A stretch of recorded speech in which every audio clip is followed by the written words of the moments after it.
The only topic harder to talk about than sex is money. And today we are talking about both.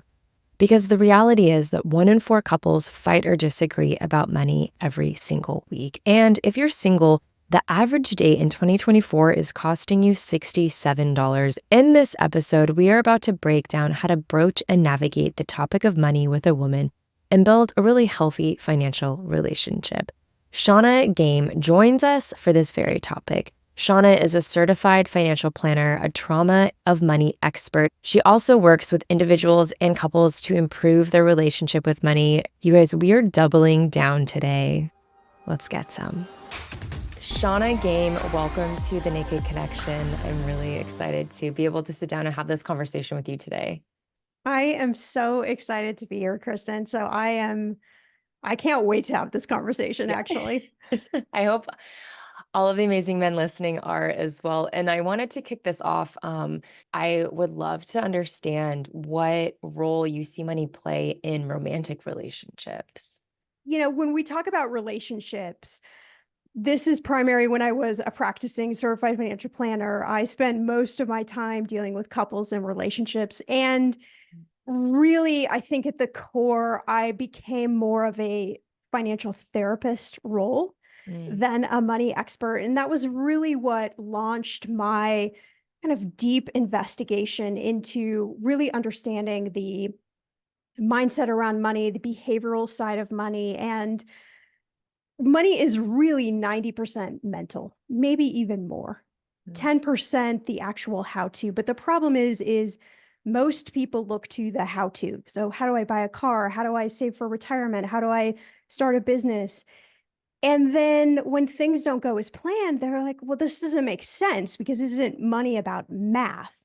And it really isn't. Money is mental, and it's made up of all sorts of things that we can understand and not understand. So when you're dealing with couples, you've got two people who really don't understand their own relationship with money, haven't processed how they grew up around money, their beliefs around money, and how that's impacting them right now. So you come into a conversation about money, and you're both coming from this charged, confused, sometimes traumatic, intense, emotional place. Mhm. And we wonder why conflict exists around money, or why no one in a relationship wants to talk about money. And it's because of this very strong dynamic. So if we ourselves don't really want to deal with money or don't really want to talk about money, when we come together, it's kind of ripe for an explosion, or at the very least, just a massive misunderstanding between two people. Yeah. Yeah. Okay. And so it's like we each kind of have, I guess you could call it, our own money stories. And then when we come together, these two stories are kind of exploding against each other in many ways, I would imagine. Um, so knowing that, I guess, and thinking about, well, you brought up something interesting about talking about money. And it's blows my mind how few people actually talk about money and how many people are either on the precipice of marriage or something like that, and they have never even shared their finances. So, I mean, this is a how-to question, but like, how do we start talking about money and when? I think, yeah, like when do we bring this up? When in a relationship do you find people are most successful with having these conversations? Well, it's really the reason I named my show Everyone's Talking Money, because I have this kind of lofty goal of helping people be able to have these conversations. I think the earlier the better. And I know that feels really scary, but I look at it this way: money touches all aspects of our lives. So it's really hard to pick some area of our life where money is not somehow a component. Mhm. And I think the best way to start conversations is actually from a place of curiosity. And I think this is what most people miss in their approach. So, what we're used to doing is saying to our partner something like, I can't believe you're this much in debt, or I can't believe, why did you spend this amount of money on this? Or why do you shop here? We're used to coming at things from a very accusatory place. And that does not open the door for, kindness in return. it usually ends up building up, some sort of resentment between the two people. And then they just don't want to come together to talk about these things. So I really like approaching it with curiosity and more of like a question asking game. So sitting down with your partner and saying things like, tell me how you feel about money. What is your first memory around money? How did your parents talk about money? What are your biggest fears around money? What Mm, are the things you really want to do with money? What does money actually mean to you? Like asking these types of very open ended, curious questions helps create a dialogue amongst two people and a place where you can come together as partners and begin to understand the dynamics of somebody else's relationship around money. And then once we have all these answers and we have this awareness, then it's like, okay, how do we take this being two different people and put it together in a way where we can create some sort of partnership around money that isn't ugly or accusatory? So I think the best thing you can do in the beginning is start to ask these questions. But I always tell partners, do this in a fun environment. Do this like when you're having your favorite beverage or you're at a park you love or by mhm, the swimming pool. It's something where the experience is already enjoyable. And what that's going to do from a somatic perspective, like an internal in our body perspective, is lower the temperature and mhm. allow you to be in a place where you can answer questions and ask them back and forth without feeling like, oh my gosh, okay, now this person wants to look at my bank account, I guess, or, like our brains go to crazy Yes. places. Yeah. Yeah, okay, those questions are amazing. Even I felt calmer just hearing you share them because when I think about how to have conversations with someone that I'm dating or have been in a relationship with, like my thoughts are like, do I ask them how much money they make? Do I like how do you even broach that topic? And those are very you're right about being a money therapist. Those are like very therapy kind of like what was your experience as a kid like with money, your parent yeah, style, but I could see how that would easily move into the more practical understandings of like what is someone's money situation in the present moment. Absolutely. Because once you have that foundation, I think in relationships, right, we're about connecting to each other, and relationships tend to go wrong when we lose that connection in all different areas of life. So if I can understand my partner a little bit better. So in my situation, my husband grew up in a not very financially stable house. They were getting evicted right and left and moving to new place, new place. He never didn't have food. He never didn't have shelter, but there was a lot of turmoil. So for him, he has a very sort of anxious attachment style to money. So Mm, anytime, let's say a bill is late, or, I'm an entrepreneur and money flows in all different directions, he can get extraordinarily charged and nervous and anxious around money to the point where he can't think about anything else, like for the rest of the day.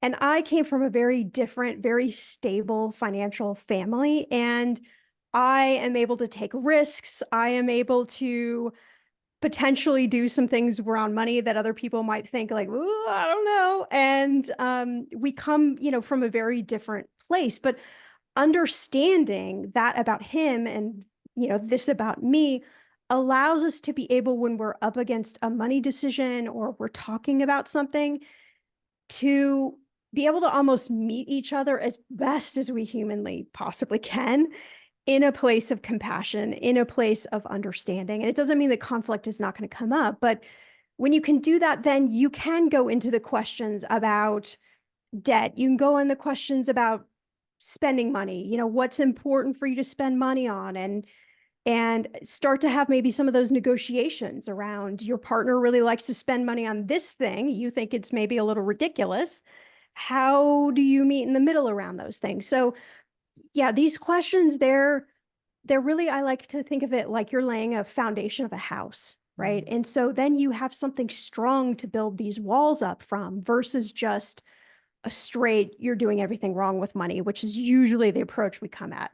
mhm, mhm, yeah, yeah, and I this is just making me think, there's a lot of men the vast majority of listeners of the show are men, and understanding kind of historically there's been this expectation for men to be providers, and in a lot of ways like there's a lot of fulfillment and purpose in a beautiful way that comes from that. And so I have spoken with men who are, waiting to start dating or waiting to be in a relationship until they've met XYZ, success point or financial point or what have you. And just from understanding your experience with finances and also with the work you've done with women as well, like how do you see that kind of coming out? I think that this is one of the places where we really need to spend time deconstructing the beliefs that we buy into, because these are this is a society normal Mhm. belief, right? Is that the man, no matter how progressive we get with culture, there still is this ingrained belief that the man is supposed to be financially stable, have the job, go to work. The Mhm. woman could have a job, could not have a job, maybe still is looked at as primary caregiver of the children. Maybe the woman has to start and stop her career if, let's say, her family gets sick, or there's all sorts of just societal norms and beliefs that are built in. And then depending on the family unit that we come from, that can Mhm. be amplified. So, Mhm. one of the scientific studies shows that by age 7, our money personality is set. Wow. So, what we saw and experienced as a really young child is deeply ingrained in how we interact with money today, whether we know it consciously or not. So I think that, I mean, we hear from women like, oh, I hear from my friends, like, I'm going to wait until I find, the man who has it all together financially, or the person who has it all Mhm. together financially. And I always just chuckle a little bit and explain that you're meeting somebody at a moment in time. Mhm. And what they have at that particular moment in time it's literally like we just put a pin in it. It does not mean that that will carry on for the rest of their lives. So picking somebody solely based on financials, I think, is a road to relationship destruction, Mhm.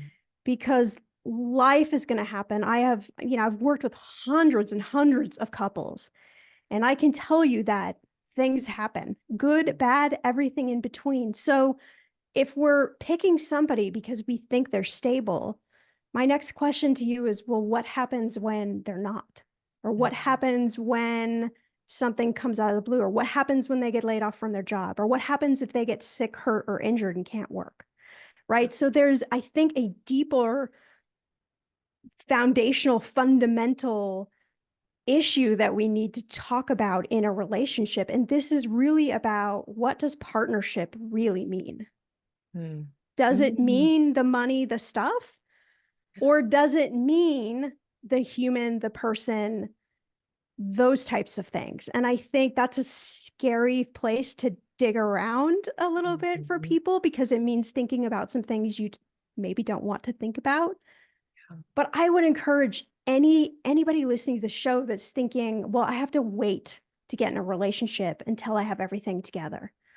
You're setting yourself up for money being an issue, Mhm. versus doing some of this relationship with money work on yourself and saying, okay, I may not be exactly where I want to be right now, but I can get there and Mhm. it's going to be okay. I can be a good partner.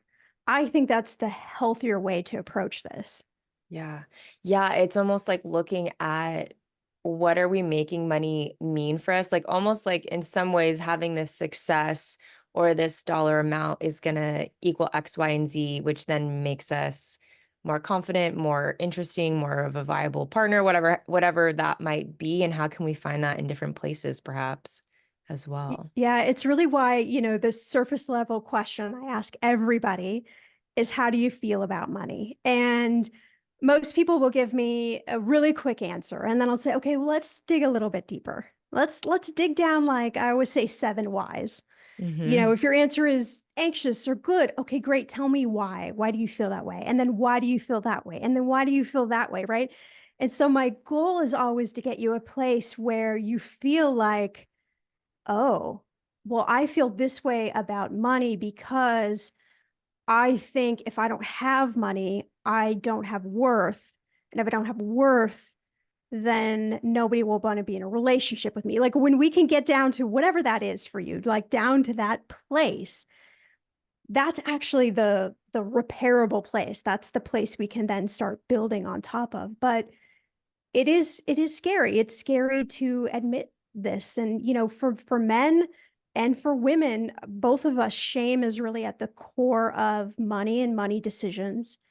And we feel like because we don't have a place to openly talk about money, we stay sort of siloed and we think, I must be a horrible bad person because my money isn't where it should be, or my credit score isn't where it should be, or my bank account isn't, or whatever it might be. Even people who make a lot of money still feel this way. So it's sort of irregardless of age, of income. These are things we struggle with. And this is the work I like to do, is try to bring a voice to this. So you can have this understanding and be the best partner you can be around money. Mm-hmm. Wow. Okay. Yes, to all of this. I'm like, I Sorry, need to take some I time. dumped a lot there. And yeah, and when you're talking about asking why, sometimes I just have this thought in my mind of little kids do that all the time. And they're like, why, but Yeah. why? It's like sit down and be a little kid with yourself for a moment and ask that question over and over again. And yeah, we'll probably find some really real truth buried deep in there. And as you were talking, and it's so interesting, this piece about the by seven, our money story is established. And I know just from studying psychotherapy that, there's these theories that, yeah, that those formative years of your life really determine so much about how we perceive the world, money included, it sounds like as well. And I'm thinking about, just sharing my own personal experience about spending patterns. And I witnessed, even to this day, my parents do, they both are still spend the same, where I at least from my perception, my mom, she'll spend smaller amounts, but more often. And then my dad will probably not spend any money. And then he'll go and buy like a $5,000 road bike, and it's just like one day he comes home and he has purchased this massive thing. So and like witnessing their kind of different, very different experiences with money and what comes up with that. I'm wondering, because we all have the ways that we like to spend and what we like to spend money on and where all that lives, how can we, I guess a part of it is like accepting what our partner how they choose to spend money, but how do you learn how to live, I guess, copacetically through your choices and not judge the person for how they choose to spend their money?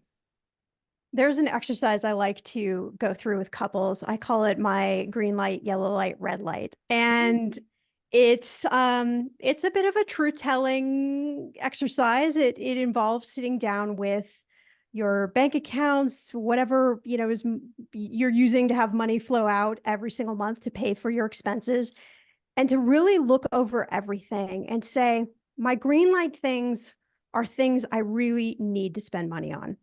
Mhm. And you each could have different things. Like, for instance, I need to spend money on Netflix every month. Like to somebody else, that might be, a want. For me, that's an absolute need. And so going through this exercise and really figuring out what are the needs, like what are the things that you do not want to give up spending money on. And you each can have some that are joint, some that are individual, right? Remember, this is a partnership, is a negotiation experience, right? So it's part of understanding, well, my husband loves to buy vinyl records and he could spend all of the money on vinyl records. And so when we did this experiment, it was like, okay, well, you like to spend on vinyl. Can we set a certain amount that feels good for us that you can spend on vinyl? Yeah, okay. So then we find a common place with that green light expense. Our yellow lights are things where we're like, you know what? I could give this up, or I don't have to do this. These are our wants, but not necessarily something that, if push comes to shove, we need to keep around. So a lot of times people with the yellows will go, what? I actually don't need to spend money on this. I'd rather take that money and spend it more on this thing. And then red light is looking at your expenses going, whoa, I didn't realize like we still had this subscription plan, or money was going here to this, And, the red lights are like the cautionary place of trying not to shame the other person, but just a deeper understanding of this is where all our money's going. How Hmm. do we want to configure this so that we feel really good about our green lights? Maybe we could get rid of some of our red lights and we could work on our yellow lights, but we have this system that we feel like we've negotiated together. Another great experiment to do for couples, I highly suggest this for every couple. I call it a don't ask, don't tell number. So Hmm. it's coming up with a spending number every month that each person can spend without having to ask the other person. And this could be $10, it could be $1,000. It just depends on Yeah. your income, your spending. But it's a trust exercise in saying, if you're spending up to your limit, I can't come in and ask you 10 questions about whatever you bought or whatever you brought into the house.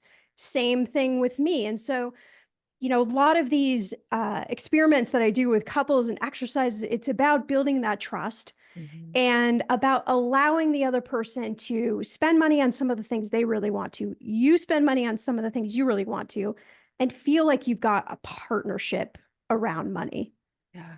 Yeah. Okay. I love that don't ask, don't tell piece because I was thinking to myself, I'm like, no matter what, there is probably something that we all spend money on that we really don't want our significant, like whether it's like, oh, getting, I don't know, girls are like, I don't want my partner to know how much money I spend on my nails every month, just whatever it might be, to be able to have that, having that foundation set up and then also having that freedom within your dynamic too. Yeah, because I think around money, most people feel restricted. And there's a narrative around money that, particularly if we talk about budgeting, that has to come from a negative point of view. And so, if we can come together and negotiate some of these things and think about what's important to the other person and allow that freedom and flexibility with the spend whatever you want kind of account, it's extraordinarily helpful in a relationship with money and really helps cut down on some of the conflict Mm. and some of the arguments that may pop up. And I tell people, when you get into one of those conflicts about money, I want you to think about what it's actually really about. Is it Mm-hmm. really about them spending money on that or you doing this? Usually the answer is no. There's something else going on underneath that. Like, can we pause for a moment and see if we can figure out what that is? Because if we can work on that in the relationship, a lot of times it's trust. Well, I don't feel like I could trust this person with money. I'm okay. Well, have they done anything to, to not be trustworthy? Well, no, not really. Yeah. Okay, well, where's that come from? Well, I saw my parents. Okay, so now we understand this came from a relationship previous, or maybe your family unit. Okay, now let's take that understanding and see if we can bring it differently into this relationship. Mm-hmm. Mm-hmm. So we've been talking a lot about couples um and looking at building relationships in the dating space.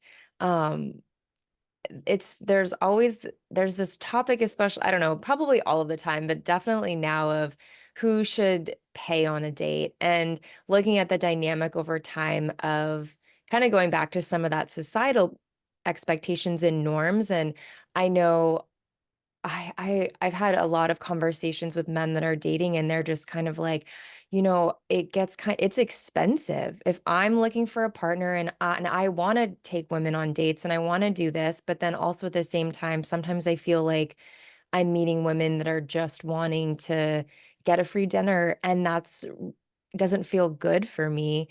But I also don't want to, be jaded and not continue this. So there's kind of this really weird push and pull that's happening. And yeah, how do we get through that? It's so sticky, isn't it? Yes.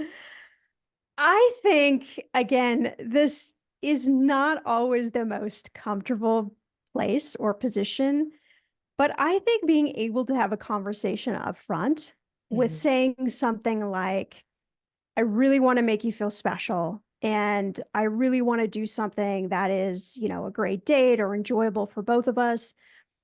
However, um, you know, um, people have said it lots of different ways. Some people are bold and Mhm. say, my budget for this date is X Mhm. dollars. Some people say things like, I love to come up with creative ways to have our first date, whether we go to the park or we go, you come up with like a list of ideas that are within a range that feels comfortable for you. Mhm. And then also, I think throwing the question out about, I think it's perfectly fine for men to throw the question out about, what is your expectation around this date? Is your expectation that we split it? Is your expectation that I would pay? And I know that seems crazy, and there might be a lot of women who are like, well, why is he even asking me this question? I do not want to go a date with this person. But Mm. if someone says no to a date when you're trying to be very transparent and open around a tough subject, then Mm. that's probably somebody you're not going to want to be in a relationship with, I would imagine, Yeah. right? Yeah. Or, it might not feel comfortable for you. So I think the hardest thing around money is just we're not used to having the vocabulary around it and feeling confident. But I think it is perfectly acceptable to talk about money from that sort of perspective. There was Mhm. a TikTok movement, I think it was like last year, that blew up around, I think that it was like loud budgeting. And it was this idea that people talked open about, here's how much I have each month to go out to dinner with my friends or to go on a date. And this is what I've got. So if we can make it work within this, I would love to make you feel super special. Mhm. If not, then, we have to consider something else. Yeah. Yeah. Okay, this is great. It makes me think I have a friend who has been dating a girl for I think about 3 months now, and he was always the one taking her on the dates, doing all the things, and he reached a point where he kind of was like, I sat her down and said, "Hey, I realize I've spent thousands of dollars on you, and like I'm so happy that I've done that, and I'm so happy that I get to spend time with you, and you're so amazing. And also, it would be really great if we could find some moments when maybe you would pay for our date or you would plan something for us." And so it's really uncomfortable to have those conversations, but like you're saying, I think it really shows a lot about who the person is that you're pursuing. And if someone doesn't want to spend quality time with you in a park or at the beach or, going on a sunset walk or whatever have you, then and they're just there to be courted, maybe that's something to look at. I Yeah. think yeah, absolutely, for sure. It was interesting. I just had a conversation with um, a friend of mine, and she has been dating someone for about a year, and she sold a business. She made a lot of money, and so for the first year, she was basically paying for all their travel expenses. I mean, she was going to, super luxurious, nice places. Well, the conversation has come up about them moving in together. Mm. And she called me just petrified about, how do I put a plug in this dynamic of the relationship and start to create something different. And it's the same situation. It's having just an honest conversation about, we might be at different income levels, but is there a way that we could divide up things in a way that feels equitable and fair to both of us? It doesn't always mean splitting. Mhm. Maybe it means, well, I'll buy the dinner and you buy the drinks. Or, it could be whatever feels right for the couple. But I feel like if in the beginning we can't set the tone of having these conversations and working through these sticky places, it's Mhm. only going to get more complicated the longer we're together, because then the stakes are a lot higher the longer we've been with somebody. And it feels more uncomfortable for us to venture into that, because we're weighing out, well, what if this person doesn't want to see me any longer? And is that what I really want? There's just so many Yeah. other factors that come into Mhm. play. Yeah. Yeah. This makes me think, many years, like in my young 20s, I was dating someone, and it was an interesting dynamic because he was in between jobs, kind of starting to ish build a new career. And I had an established job and was doing well.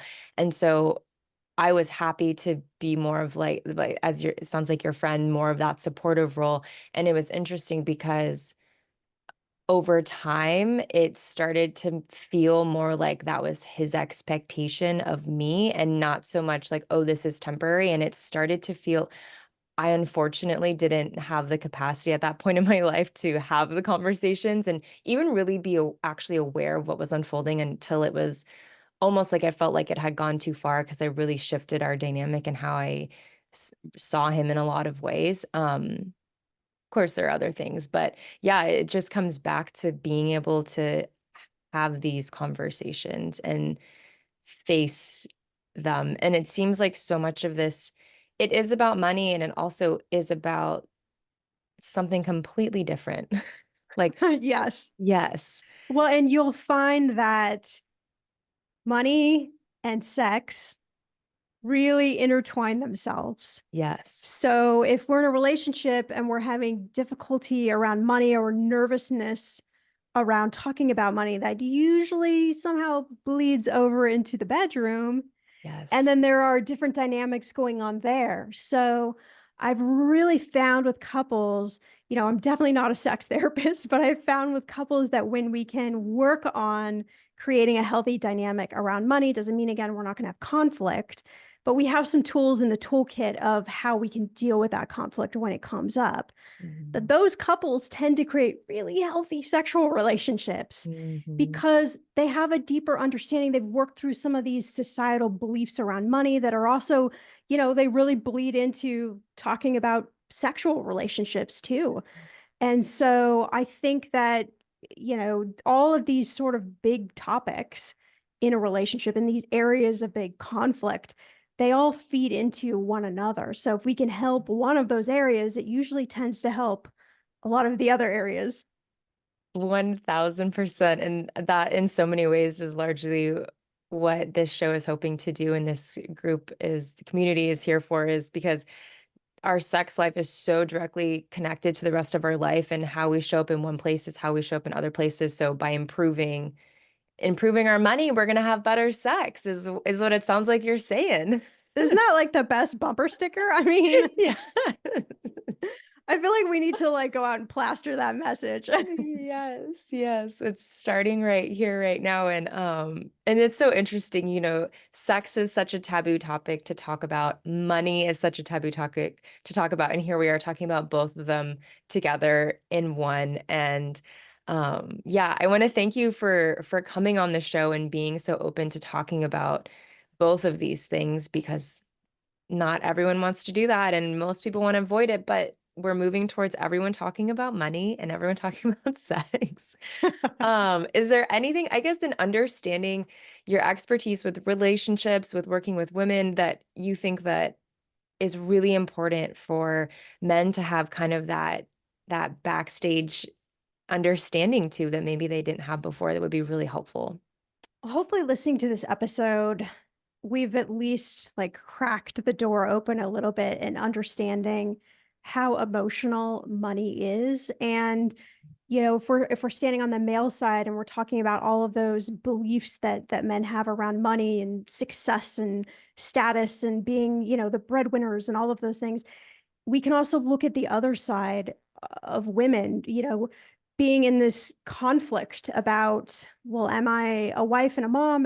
Do I work? Do I, I mean, Mm, if I'm the breadwinner, how does that change the dynamic? I mean, there's a lot going on the female side. So I think, if you're listening now, doing your best to have these conversations about the emotional side about money. Start with that question, how do you feel about money? And I guarantee you're going to be surprised at the answer that you get mm, from the other side. So I think, doing your work, you can't control the other person, but doing your work to kind of come in the middle and say, mm. let's approach this with a little bit more curiosity and let's just see what happens, Yeah. is a great place to start. Amazing. Yeah, I imagine if a man asked me, "How do you feel about money?" Ooh. But it would be tough, but it would be, I think, a great way for them to spark a conversation and help a woman feel held in that dynamic as well, and, I think it's pretty powerful if you aren't afraid to talk about money. I think two of the most important phrases to remember is, if someone asks you, why do you want to know this? Say, well, I'm curious. Or Mm, say, well, I'd really like to know. Or I'm interested in. Mhm. Keep it coming back to them as a place of connection versus conflict. And I think Mhm. you're going to have a lot of success in exploring money from that perspective. Mm, mhm. Yeah, yeah, like, I wanna know more about you, and this is a part of life, and I wanna know what it's like for you. Yeah. And I want to know how you've been hurt by money. Well, Mhm, what has money done to you? We talk about relationship. This is a relationship. mhm, How have you experienced money? How have you been hurt by money? How have you had joy around money? mm, Understanding all of that. And most people might not have, like you're saying, the capacity to have the vocabulary around that. But I guarantee if you ask these questions, they're going to start thinking about it. wow. And that's going to spark the conversation. Amazing, amazing. Oh my goodness, thank you so much for coming on the show and sharing all of your wisdom. Thank you for having me. Thank you so much for tuning in to this episode of The Naked Connection. Be sure to subscribe so you don't miss another episode. Trust me on this, your sex life and that special someone in your life will thank you for it. And if you really love the show, please take a moment and leave a 5-star review or a written review and let me know what you think. It would mean so much to me and this show. Until next time, happy connecting.